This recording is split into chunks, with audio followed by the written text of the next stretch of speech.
Sunt și femei care se confruntă cu transpirații chiar abundente și pe perioada de zi și pe perioada de noapte. Aceste transpirații, din punctul meu de vedere, sunt de mai multe cauze.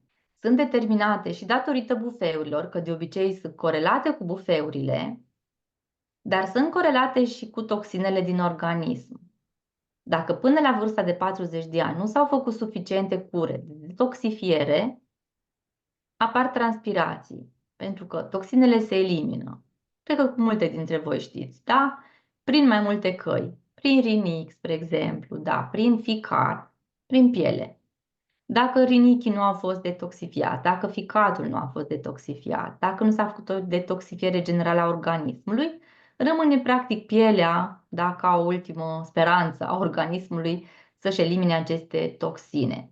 Și atunci, ca să oprești aceste transpirații abundente, te duci înapoi la partea hormonală, da, cu suplimente ce țin de estrogen, chiar și de progesteron, dar și detoxifierele.